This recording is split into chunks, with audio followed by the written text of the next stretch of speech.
ओम नमः शिवाय, जय महाकाल। आप सबको पता है गुप्त नवरात्रि के बहुत ही विशेष, बहुत ही प्यारे से दिन चल रहे हैं और इन दिनों में किए गए जितने भी महा उपाय हैं उन सभी का पुण्य फल आपको जरूर प्राप्त होता है। अगर आपके जीवन में धन की बहुत ज्यादा कमी है, संपदा आपके घर में है ही नहीं है, कोई व्यापार चलाया, दुकान खोली, घाटा हो रहा है, कर्जा बढ़ता चला जा रहा है, अच्छे से चल ही नहीं रहा है, या फिर आपके परिवार में कोई व्यक्ति है, कोई जिसे बहुत भारी रोग हो गया है, खत्म होने का नाम ही नहीं ले रहा है और कोई ना कोई हमेशा बीमार पड़ता हुआ रहता है। कभी एक की बीमारी खत्म हुई, दूसरा बीमार पड़ गया, दूसरे की बीमारी खत्म हुई, तीसरा बीमार पड़ गया, या फिर आपके परिवार में सुख समृद्धि नहीं है, बिल्कुल भी लोगों के बीच में कलेश रहता है, लड़ाई झगड़ा रहता है, पति पत्नी के बीच में नहीं बनती है, तो ये वीडियो आपके लिए है। पूज्य गुरुजी की कथा से सुनकर के और समझ करके पूरे उपाय को बड़े विस्तार से बताऊंगा, परंतु उससे पहले आप सबसे एक छोटी सी गुजारिश करूंगा कि जो लोग पहली बार आए हैं चैनल को सब्सक्राइब जरूर कर दीजिएगा और वीडियो को लाइक करके महादेव जी का कोई सा भी प्यारा नाम कमेंट बॉक्स में लिखना मत भूलिएगा। देखिए, आपकी जो भी मनोकामना होगी मात्र 24 घंटों के अंदर अंदर पूरी हो जाएगी। किसी भी दिन आप ये उपाय कर लेना। बहुत प्यारे से दिन चल रहे हैं अभी। मात्र आपको एक चुटकी हल्दी लेनी होगी और थोड़ा सा गंगा जल। जो भी स्त्रियां, माताएं, बहनें मेरे इस वीडियो को देख रही हैं, सुन रही हैं, इस उपाय को जरूर कीजिएगा।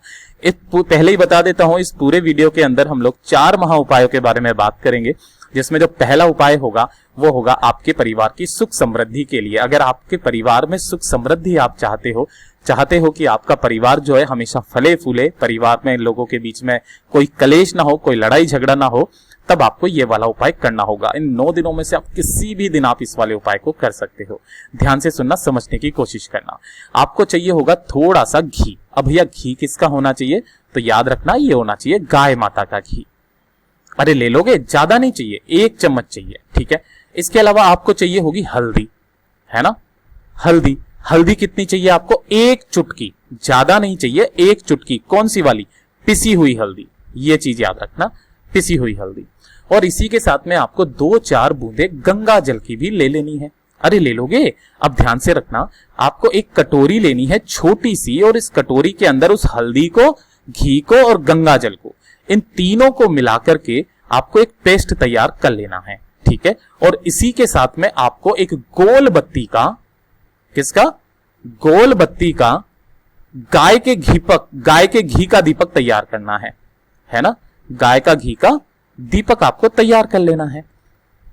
अब जब आपकी सुबह का वक्त आएगा, सुबह के समय, ध्यान रखना, सुबह के समय जैसे ही आप उठो, नहा धो के स्नान करके आपको करना क्या होगा? एक जो ये वाला दीपक आपने तैयार किया है ना, इस दीपक को आपको माता रानी का स्मरण करते हुए इस दीपक को जला देना होगा आपके घर के मंदिर में।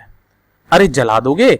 और जो आपने एक कटोरी के अंदर पेस्ट बनाया हुआ है हल्दी का, गंगाजल का और गाय के घी का, उससे आपको करना क्या होगा? उससे आपको आपके घर का जो मेन गेट है उसके बाहर की तरफ जाना है। जैसे कि जब आप इस गेट को खोलोगे तो आप अपने घर के अंदर प्रवेश कर जाओगे, ठीक है ना। तो आपको यहां पर जाना होगा और आपको उसी वाली हल्दी से क्या कर देना होगा? स्वस्तिक बना देना होगा। 5 स्वस्तिक आपको बनाने होंगे। ये चीज ध्यान रखना। कितने? 5 स्वस्तिक। स्वस्तिक बनाने का भी एक नियम होता है खास। वो क्या होता है कि आपकी उंगली जो है वो उठनी नहीं चाहिए। जैसे मान लो आपने पहले यहां पर रख ली, ठीक है, और यहां के बाद में आपने ऐसे खींचना है, फिर ऐसे खींचना है, फिर ऐसे खींचना है, ठीक है, फिर यहां से ऐसे खींचना है, ऐसे खींचना है और ऐसे खींचना है। इसी तरीके से आपको जो है पूरा के पूरे स्वास्तिक बना देने होंगे। अब 5 स्वास्तिक कैसे बनाए? देखो, एक यहां बनाना है, एक यहां बनाना है, दूसरा बनाना है नीचे की तरफ यहां पर, है ना, और यहां पर, और जो 5वां है वो आपको मेन गेट पर लगाना है ना, मेन गेट पर। इस तरीके से आपको 5 स्वस्तिक लगाने होंगे, 2 ऊपर की तरफ, 2 नीचे की तरफ और 1 गेट पर।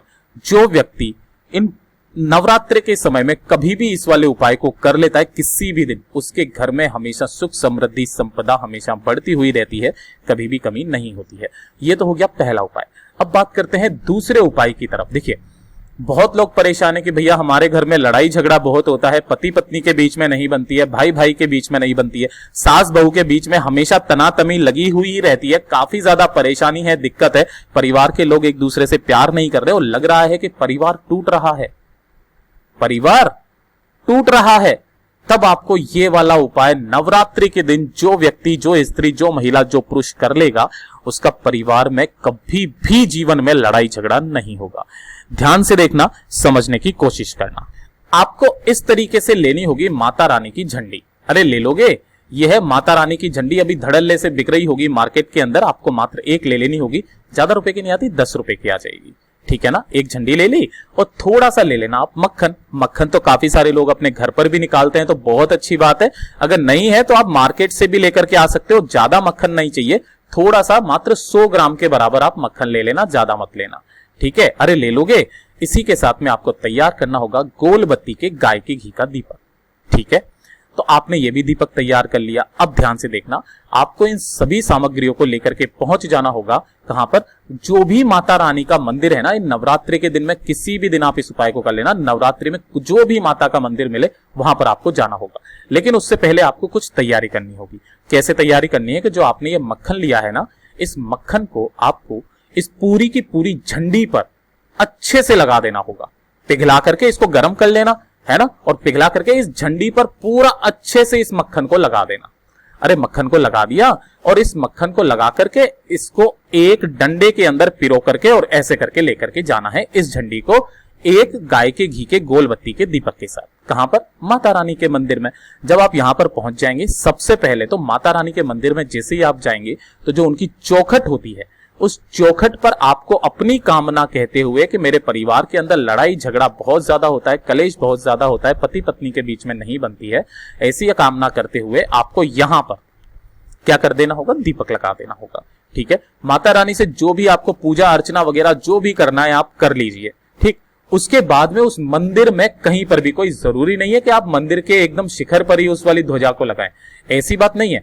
आप उस मंदिर में कहीं पर भी उस वाली ध्वजा को, जिसको आप लेकर के गए हो मक्खन से लगी हुई, अपनी कामना कहते हुए वहां पर लगा देना माता रानी के मंदिर में। माता रानी कहती है कि जो व्यक्ति इस मक्खन के उपाय से मेरा मतलब स्मरण भी अगर जो कर लेगा, उसके घर को मैं सुख शांति समृद्धि से भर दूंगी। कभी लड़ाई झगड़ा कलेश नहीं होगा, भाई भाई के बीच में प्रेम होगा, पति पत्नी के बीच में प्रेम होगा, सास बहू के बीच में प्रेम होगा।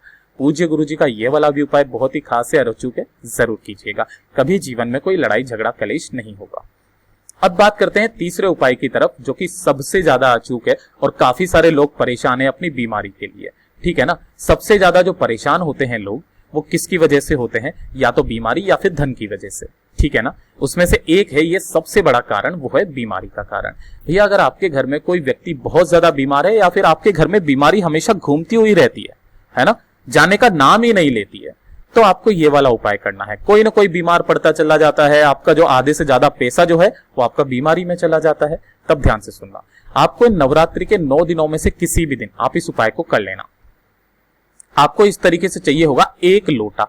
अरे ले लोगे 1 लोटा, है ना। 1 लोटे में आपको जल भर लेना है अपने घर का। देखिए ये वाला जो उपाय गुरुदेव ने बताया, किस किस चीज के लिए बताया है? सबसे पहले रोग के लिए, कोई सी भी बीमारी। देखो बीमारी जो लंबे समय से आ रहा है, रोग जैसे कि खांसी बुखार वगैरह जो हो जाए, या कोई तकलीफ है शरीर के अंदर, है ना, उसके लिए, या फिर आपको भय लग रहा है। देखिए मन में काफी सारी तरीके की चीजों का भय भी होता है, कुछ बुरा होने वाला है, कुछ घटित होने वाला है, ऐसा मन घबराता है, तो घबराहट में भी आपको इस वाले उपाय को करना होगा, ठीक है ना। आपको 1 लोटा तांबे का लेना है, जिसके अंदर आपको अपने घर का शुद्ध जल भर लेना है, ठीक है। अब इस जल को आपको करना क्या होगा? जो भी बीमार व्यक्ति है, या फिर जो बहुत ज्यादा बीमार रहता है या भय लगा हुआ रहता है, उसके पास में आपको ये पूरा का पूरा 1 लोटा जो जल है, पूरी रात भर आपको रखे रहने देना है ना। 1 दिन पहले ही आपको ये करना है, रात भर इसे रखे रहने देना है। शाम को रख देना, रात भर रखा रहेगा। सुबह जब हो, नहा धो करके आपको ये 1 लोटा लेकर के, और इसके अंदर मात्र आपको 1 बेलपत्री और डाल लेना। गुरुदेव ने बताया था 1 बेलपत्री और इसी के अंदर डाल देना, और इसे आपके पूरे घर में घुमा करके, देखिए एक तो वो है कि जब आप किसी बीमार व्यक्ति के पास में रखोगे तो बात एक अलग है, ठीक है ना, उसकी बीमारी सही होगी। और अगर आपके परिवार के अंदर ही ऐसी बीमारी का माहौल बना हुआ रहता है, कोई ना कोई कभी ना कभी बीमार पड़ता हुआ ही रहता है, तो आपको क्या करना होगा? आपके पूरे घर में इसे घुमा करके और सीधे निकल जाना होगा कहां पर? नीम के वृक्ष के नीचे। याद रखना, नवरात्रि का ये वाला उपाय बहुत ही खास और अचूक है। आपको वो पूरा का पूरा जल, 1 बेलपत्री वाला जल यहां पर आपको ओम नमः शिवाय, श्री शिवाय नमस्तुभ्यम का स्मरण करते हुए नीम के पेड़ के नीचे इनकी जड़ों में समर्पित कर देना होगा। जो बीमार व्यक्ति है उसका नाम और गोत्र बोल करके, अगर कोई बीमार व्यक्ति नहीं है, पूरा परिवार ऐसे करके बीमारी से घिरा हुआ रहता है या किसी को भय लगता है, ठीक है, तो आपको उसका नाम और गोत्र बोल करके ये वाला उपाय करना है। और अगर आप चाहते हैं कि आपके कभी बीमारी ना आए तो यहां पर आप महादेव जी से प्रार्थना करेंगे नीम के पेड़ के नीचे ही कि आपके घर में कोई बड़ी बीमारी प्रवेश ना करे।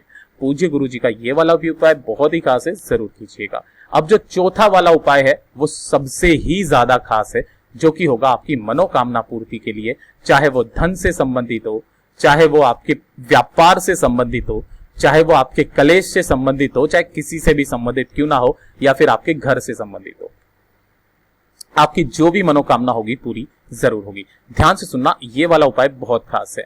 आपको करना क्या होगा, इस तरीके से लेनी होगी लौंग जो कहीं से भी खंडित ना हो।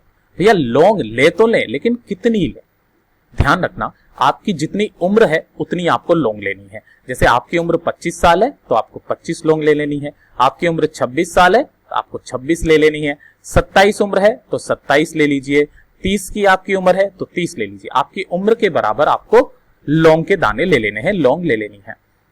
उसके बाद लेना होगा एक काला धागा। क्या लेना होगा, एक काला धागा, और उस काले धागे में आपको इस तरीके से उन सारी की सारी लौंग को पिरो देना है कि उसकी एक माला बनानी होगी आपको। अरे बना लोगे इस तरीके से, उसके ऊपर का फूल भी होना चाहिए, ये चीज ध्यान रखना, ठीक है ना। ऐसे गांठ लगाते जाना और इस तरीके से माला बनाते जाना। जितनी भी आपकी उम्र है उतनी आप लौंग ले लेना। इस तरीके से माला बन गई। अब इस माला को लेकर के नवरात्रि के किसी भी दिन आप चले जाना माता रानी के मंदिर में, और बेहतर मानूंगा कि इस वाले उपाय को आप अपने घर पर ही करें।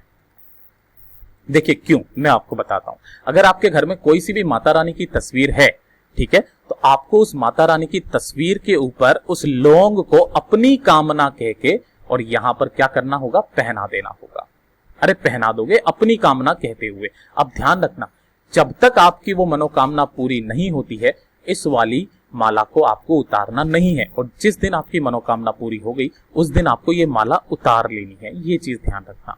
और जो भी व्यक्ति नवरात्रि के समय में इस उपाय को कर लेता है उसकी जो भी मनोकामना होती है माता रानी पूरी जरूर करती है, ठीक है। आपको ये उतारना बहुत ज्यादा जरूरी है, इसीलिए मैंने आपको बताया कि अगर आप इस उपाय को घर पर करेंगे तो बहुत अच्छी बात होगी। और साथ ही साथ गुरुदेव ने बताया था कि इस उपाय को करने से पहले यहां पर एक गाय के घी का दीपक जरूर जला देना, ठीक है।